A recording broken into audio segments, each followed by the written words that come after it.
يقول السائل: هل يجوز إخراج زكاة الفطر نقدا؟ وإذا كنت في مكة في الفترة التي يجب فيها إخراج الزكاة، هل أخرجها في مكة أم أخرجها الآن في بلدي؟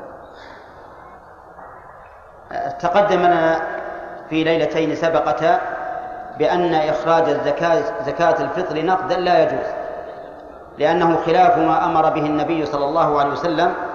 وقد ثبت عن النبي صلى الله عليه وسلم أنه قال: من عمل عملا ليس عليه أمرنا فهو رد.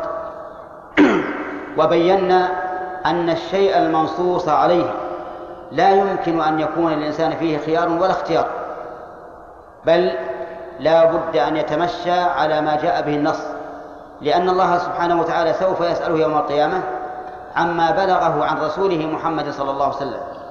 فإذا سأله يوم القيامة: لماذا أخرجت دراهم وقد فرض عليك رسولي طعاما؟ فلننظر ما هو الجواب. فالواجب على المسلم أن يخرج زكاة الفطر من ما فرضه النبي صلى الله عليه وسلم من الطعام. ونحن إذا أردنا أن ندخل استحسان عقولنا القاصرة على النصوص الشرعية ونسطو عليها، فإن هذا خطير جدا، ليس في هذا الباب وحده بل في أبواب كثيرة من أبواب العلم والفقه.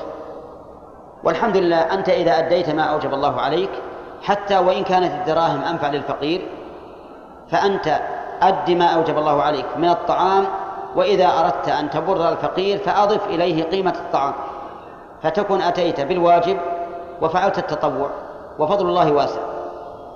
نعم. وأما تأديتها في مكة وأنت في مكة الآن فإنه أفضل من تأديتها في بلدك، أولا لفضل المكان، وثانيا لأن زكاة الفطر تتبع البدن، اللهم إلا أن يكون الفقراء في المكان الثاني أشد حاجة، فإذا كان الفقراء في المكان الثاني أشد حاجة ونقلت الزكاة إليهم فلا بأس بذلك.